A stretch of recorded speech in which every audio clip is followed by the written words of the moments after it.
O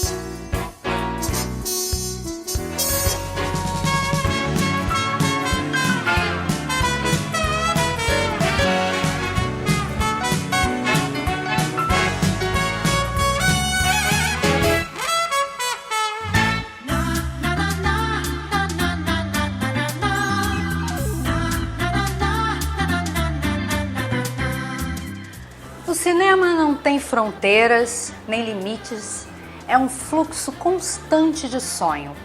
Como diria Fellini, o cinema é um modo divino de contar a vida. Está no ar o programa Galeria.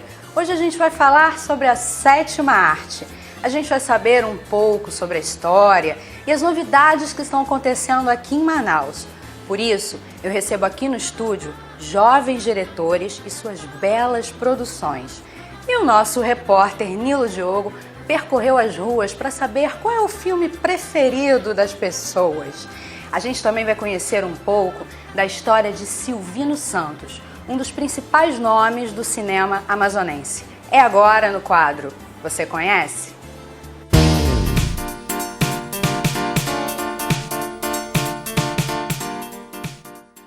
Durante o período áureo, o povo manauara era acostumado com o luxo, ostentação e a grandeza proporcionada pela riqueza da época. Foi então que Manaus caiu em um profundo desânimo com o declínio da borracha. Poucas coisas aconteciam durante aquele tempo. Isso até apareceu um português que adotou a Amazônia como sua pátria-mãe. Através de sua lente, Silvino Santos registrou a cultura do povo do norte. Apesar de sua inegável contribuição, Silvino é desconhecido pelo povo que tanto dedicou atenção em seus filmes. Apenas estudiosos e pesquisadores em busca de uma identidade regional conhecem o seu trabalho dentro e fora do Brasil. E para falar sobre isso, ninguém melhor que o Roberto Carrani, aqui no Galeria. Seja muito bem-vindo, Roberto. Fala pra gente como que foi essa história de Silvino. Quem foi Silvino? Como entrou na vida de J.G. Araújo? Como ele se tornou esse cineasta aqui da Amazônia, um português que veio para cá e adotou a Amazônia como sua pátria-mãe. O Silvino Santos é a figura mais importante do cinema amazônico, né? Vamos começar por aí. A história dele é muito longa. Começou no Peru e depois das suas primeiras experiências na década de 20 do século passado, na década de 10, para ser mais preciso, acabou, depois da sua experiência no Peru, ele acabou em Manaus, já no processo de decadência do ciclo da borracha, e ele foi apadrinhado, na época, pelo grande empresário, que era a potência econômica da região, que era o empresário J.G. Araújo. E o J.G. tinha a ideia de mostrar os produtos que ele exportava para os seus compradores no mundo inteiro, na Europa, nos Estados Unidos, enfim, através do cinema. O Silvino Santos, na sua condição de português, ele estava perdido em Manaus, sem trabalho, sem nada. O J.G. chama o seu filho, Agesilau Araújo. Aí foi quando o Silvino entrou na história do J.G. Através de 1969, nós tivemos um festival de cinema brasileiro aqui em Manaus, em que se fez homenagem ao Silvino. Ele foi homenageado, foi quando eu, como um jovem cineasta, eu ganhei um prêmio naquele festival. Eu, como um jovem cineasta, olhei aquela figura, mas eu nunca tinha visto. Essa foi a tua primeira aproximação? Essa foi a primeira vez que eu conheci o Silvino, viu? Durante o festival, fiz algumas gravações de áudio, ele contando a vida dele, tudo. Eu olhava aquele material, aquelas latas de filme, aquelas coisas todas, mas eu nunca tinha visto nada do Silvino. Nada do Silvino. Nem toda a minha geração aqui, nem os historiadores de cinema daqui, os cinéfilos daqui, ninguém tinha visto nada do Silvino. Nada do Silvino. Você ganhou o edital, onde recuperou aí Essa é uma história interessante. Porque eu sou um cineasta de carreira, enfim. Sempre vivi disso a minha vida inteira. Tanto na época que passei um longo período da minha vida no Rio de Janeiro, depois me transferi para cá. Enfim. E desse meu acervo, um mundaréu de latas que eu tenho, eu tinha uma lata perdida. Eu já morando em Manaus. Eu arrumando as minhas estantes, eu me deparei com uma lata.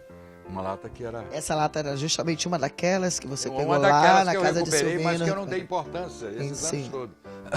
Porque era uma lata isolada com tema que eu não tinha muita familiaridade e tal, mas eu li. Aí eu digo, mas o que é isso? Mena Barreto tinha escrito.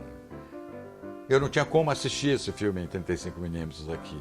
Em Manaus, a não ser no cinema. Eu fui num shopping, entrei no cinema e um cinema me projetou. Quando eu vi aquela imagem projetada, em 35, aí eu olhei, meu Deus do céu. Era a chegada das tropas federais, em 1924, para derrubar o grande herói amazonense aqui, que foi Ribeiro Júnior, que assumiu o poder na onda do movimento tenentista da época, que assolava o Brasil inteiro, e mostrava a chegada das tropas sob o comando do general Mena Barreto, que vieram prender o revoltoso golpista Ribeiro Júnior.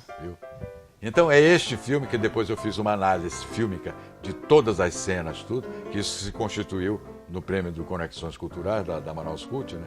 E se tornou um pequeno livro em que eu conto essa história toda do filme e reproduzo num DVD esse material, que está inclusive disponibilizado no YouTube. Mas o Silvino Santos não era conhecido, ele passou a ser conhecido através do meu documentário, esse Silvino Santos. Eu tenho um DVD que eu reuni nesse DVD, o documentário, Silvino Santos, o Fim de um Pioneiro, e depois os outros documentários que eu fiz com o material que restou da produção do Silvino, que estiveram nas minhas mãos.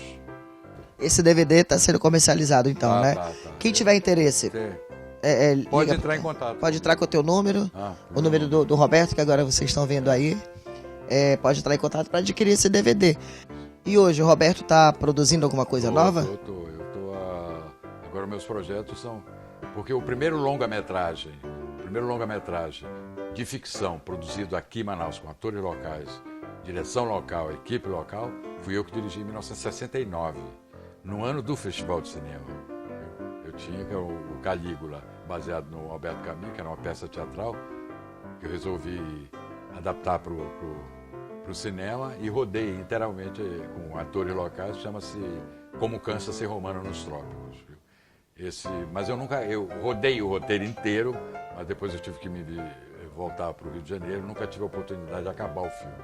Eu já estou em vários projetos aí, colocando para fazer o acabamento desse filme. Viu? Tem uma previsão aí para a gente já poder... Isso aí só a Deus pertence, né? Porque o país do jeito que está... É verdade. Olha, Roberto, a gente agradece. Com certeza o Galeria hoje ficou muito mais rico de cultura através das tuas informações.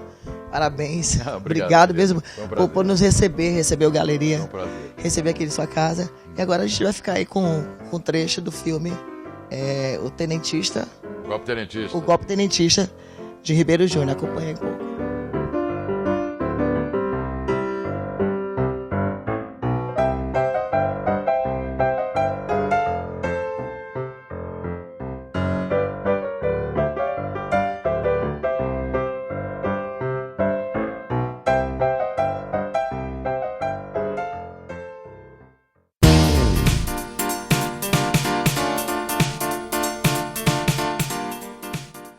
Hoje a gente vai conversar sobre cinema. Já estou aqui com os meus convidados, esses 4 jovens diretores que vão falar um pouquinho, né, da história e das produções de vocês também.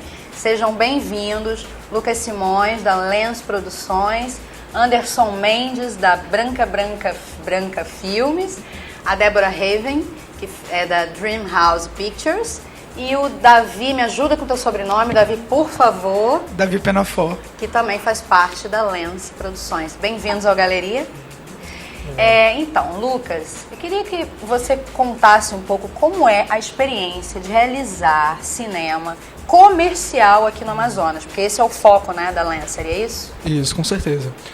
A gente sabe que é um desafio, né? Primeiramente, fazer cinema é um desafio, porque existem várias barreiras, sejam barreiras como falta de recurso, às vezes a falta de um público já formado, apesar de que o cinema amazonense tem um público formado, mas ainda é um desafio encontrar novos públicos, abranger novas pessoas, ainda é um desafio. E o cinema comercial em si chega a ser um desafio porque é algo talvez aqui na região não trabalhado, porque ele visa já ver um filme como um produto de entretenimento para ser entregue às pessoas que querem aproveitar esse entretenimento cinematográfico. Então também tá sendo um desafio pra gente trabalhar nisso, mas estamos tendo bastante sucesso e acreditamos que daqui pra frente o cinema tem a melhorar, entendeu? A gente tá sempre procurando novas pessoas, novos talentos, novos cineastas, né, que queiram E parcerias também, não é Novas isso? parcerias, acima de tudo. Anderson, o teu foco já com a Branca Filmes é documentário, não é isso? E como é que é, então, produzir documentário aqui na nossa região? Como é que é esse mercado?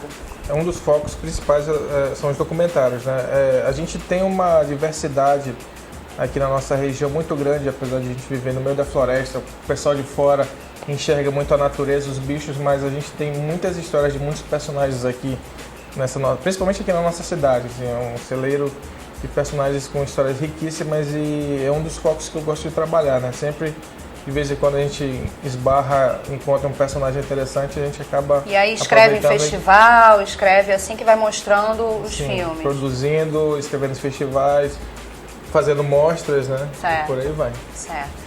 Débora, a Dreamhouse Pictures, ela tem um foco assim muito em filmes de suspense, não é isso? Lenda, fantasia, é isso? Isso mesmo. Como é que é produzir esses filmes aqui? Como é que está sendo o retorno do público com esse tipo de filme? Assim, não é muito normal a gente ver filmes de terror, suspense no cinema brasileiro. Mas, por incrível que pareça, as pessoas gostam muito desse tema. Elas procuram. E a gente meio que sente uma atração por isso, né? Pelo suspense, pelo diferente. E aí a gente decidiu assim, vamos fazer esse tipo de filme aqui porque eu ainda não vi ninguém fazendo. Então a gente começou com A Carta, que também é um filme de época. A gente lançou ano passado, é um suspense assim, com uma reviravolta no final e as pessoas deram um ótimo feedback pra gente. São filmes, então, assim, também voltados para um foco mais antigo, Sim, né? sim, sempre. Tá, e além disso tudo, da história, do roteiro, de tudo isso que a gente já sabe, tem a fotografia também, não é, Davi? Como é que funciona essa parte? Porque a fotografia é a luz no cinema, seria isso? Isso, né? Com a fotografia a gente desenha, né, o que foi concebido no roteiro e pela direção. E isso é algo que eu e o Lucas, a gente se preocupa muito dentro da Lins Produções. Porque a gente não quer fazer qualquer coisa, a gente quer fazer algo com qualidade. Então a gente procura, né, fazer uma direção de fotografia que seja enquadrada dentro daquele projeto, né, que faça sentido narrativamente, e isso também dentro as outras áreas do filme. A gente trabalha isso na direção, no roteiro, em todas as outras áreas também. Certo. E todo mundo tem um filme que marcou sua vida, às vezes é o primeiro filme que assistiu. Então isso que a gente vai conferir agora com a matéria do Nilo Diogo. Ele percorreu as ruas e vai conversar com o pessoal sobre filmes que marcaram a sua vida. Vamos conferir. Quem nunca se encantou ao entrar no cinema pela primeira vez para assistir um filme? Agora imagine a reação das pessoas que assistiram o primeiro filme a ser rodado no mundo.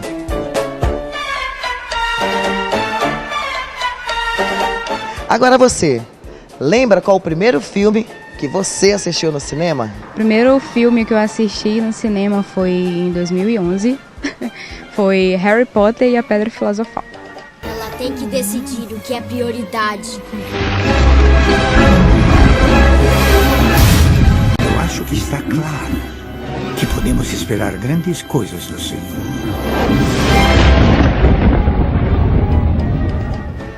Moça,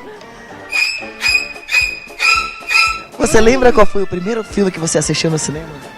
Não lembro. Não consegue lembrar? Te assustou? Sim, desculpa, gente. Obrigado. Nada. Nossa, o primeiro filme que eu assisti, que eu lembro, foi um filme da Xuxa, um filme infantil. Era a Xuxa em Abracadabra.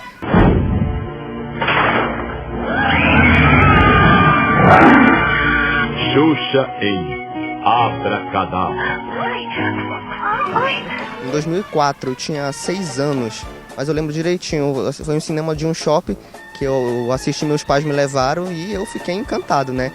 Moça, tu lembra qual foi o primeiro filme que tu assistiu no cinema? O primeiro filme foi Lembranças com... Não lembro o nome dele, que ele fez Crepúsculo. Someone's been trying to tell me something. Make her yours forever. And I'm working on the forever part.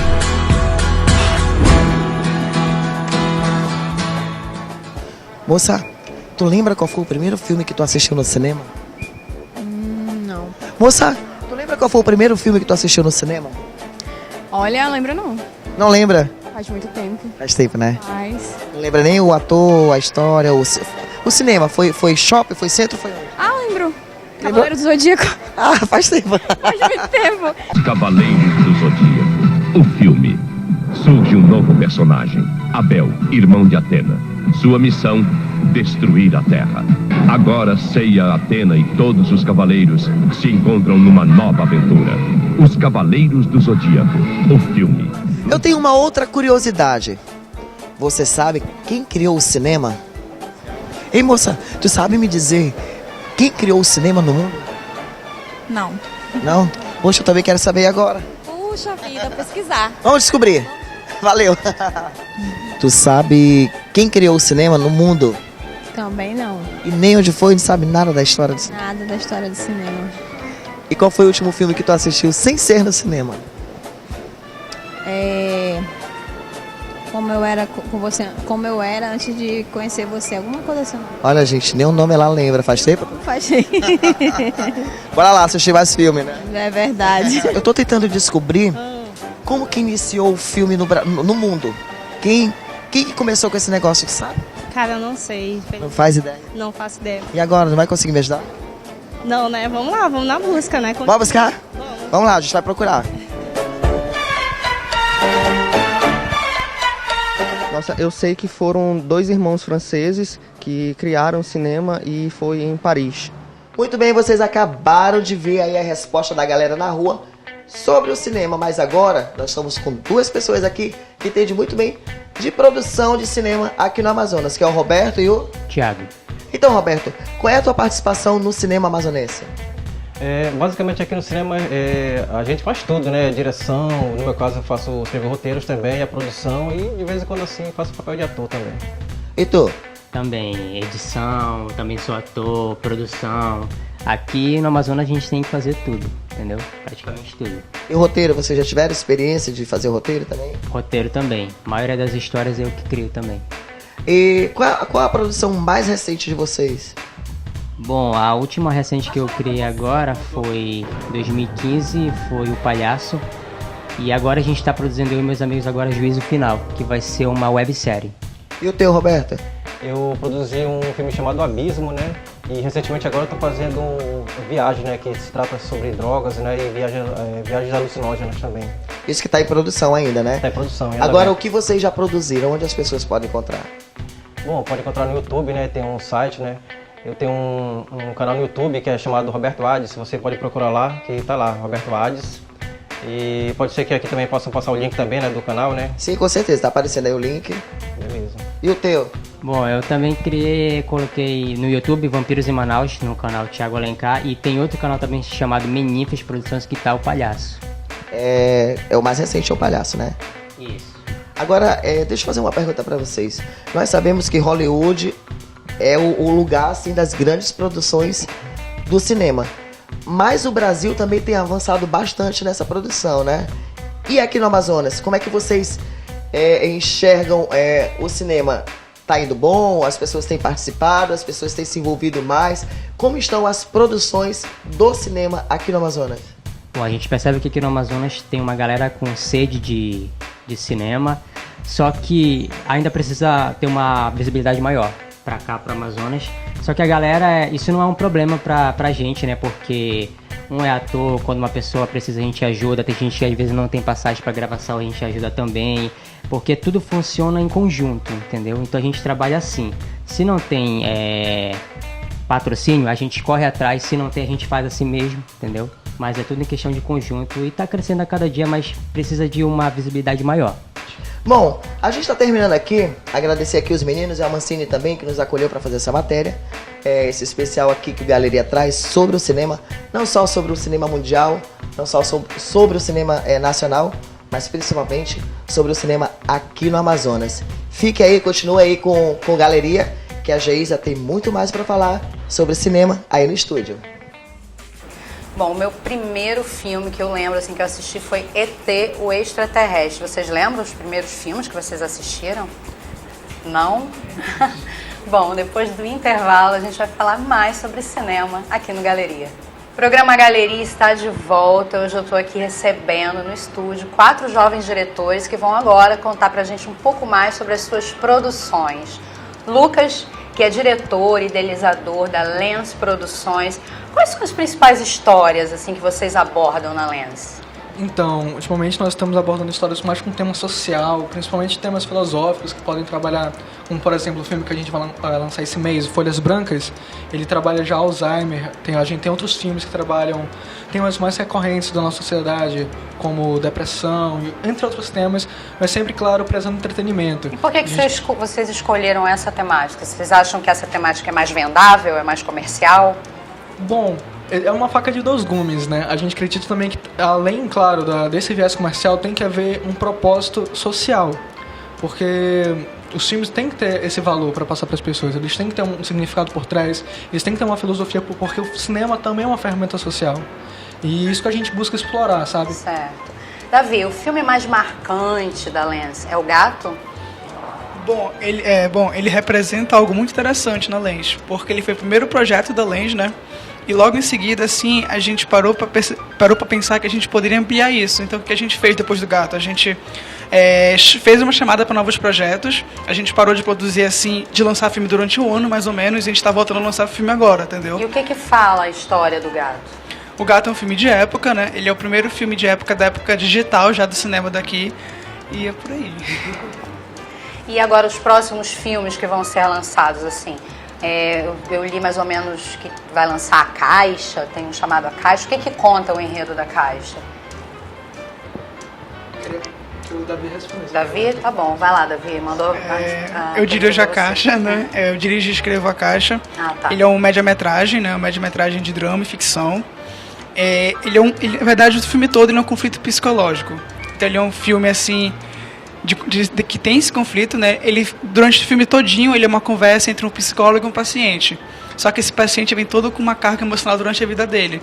E conforme o filme vai se desenvolvendo, a gente vai vendo o quanto isso vai caindo em cima do psicólogo, entendeu? E aí, por diante, tem todas as reviravoltas, etc, etc. Então, eles se baseiam, a Lens, né, em histórias, assim, mais reais até, mas você não, você vai no real mesmo. Documentário, pessoas interessantes. Conta um pouco sobre os teus documentários. Comecei a produzir documentários em 2007 com o Rambo do São Jorge, né, a história que falava sobre o Aldenir Trindade. Foi um filme que levou o prêmio no festival, no Amazonas Film Festival e outros festivais nacionais. O Picolé do Aranha, que era o vendedor de picolé da Cidade Nova em 2009. Eu estou atualmente na fase de edição, a montagem do documentário Pistolina, filme que não acaba nunca, que é de um cineasta rondoniense, que é uma mistura do Mazzaropi com Chaplin. Então, esse documentário vai narrar a trajetória dele para conseguir finalizar o primeiro filme dele. Então, isso daí levou aproximadamente, dar um spoiler aqui, 12 anos para terminar o primeiro filme dele. E recentemente eu lancei um documentário sobre o Oscarino Peteleco, né, 60 anos de carreira da dupla, então foi muito legal contar essa simbiose, essa trajetória de vida dessa dupla que faz história, né, na nossa região. Na nossa região. Acaba sendo mesmo um registro para pesquisa e tudo mais. E além de documentário, a tua produtora faz outro tipo de filme também? Sim. Nós temos no nosso catálogo aproximadamente 20 filmes de curtas-metragens de ficção. Tem terror, a gente procura experimentar, procurou nos primeiros anos experimentar bem terror, experimentar um pouquinho de crítica social. Nós temos uns curtas bem legais de temática ambiental também, que é algo que eu acho muito importante para nossa região. Então faz uma mistura de um montão de coisa. Só que terror mesmo é com a Débora, com a Dream House, não é isso? Conta um pouco aí dessa história. Por que vocês resolveram pesquisar lendas urbanas, terror, falar disso? Eu sempre gostei, né, do tema lendas urbanas, essas histórias assim, bem macabras. Só que, claro, nós produzimos alguns curtas-metragens. Você fala macabra, mas poético. Como eu já tenho experiência de ter assistido e tudo, participado, é um macabro com poesia. Tem isso também, né, Débora? É isso que eu ia falar, que a gente sempre coloca algo mais bonito, né? Para as pessoas não verem que é só uma coisa feia, assim, um terror pesado que a gente faz. Não, a gente coloca algo que dê para ser encaixado na realidade e que seja algo poético também, como você disse. E vocês também têm filmes em inglês. Sim, Explica sim. um pouquinho disso. A gente... hoje a gente já tem 8 curta-metragens no nosso canal e 5 deles, 6 são em inglês.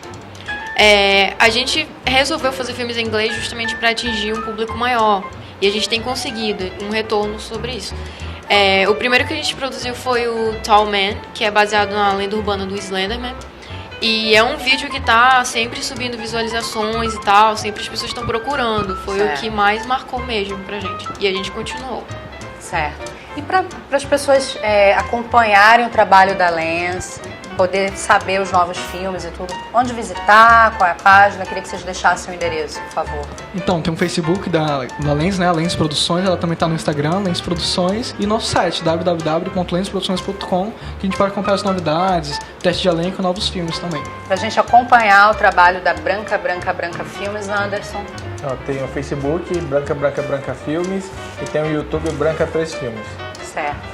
E pra gente achar os filmes, assistir aos filmes da Dream House, onde que a gente visita? Bem, a gente tem a página no YouTube, no Facebook e no Instagram, Dream House Pictures. Todos os nossos filmes estão lá. A gente queria agradecer muito a presença de vocês, falar um pouco sobre essas novidades que estão acontecendo aqui no nosso cinema. E a gente vai terminando, galeria, com algumas cenas dos filmes desses novos diretores. Semana que vem tem mais arte e cultura aqui no Amazon Site.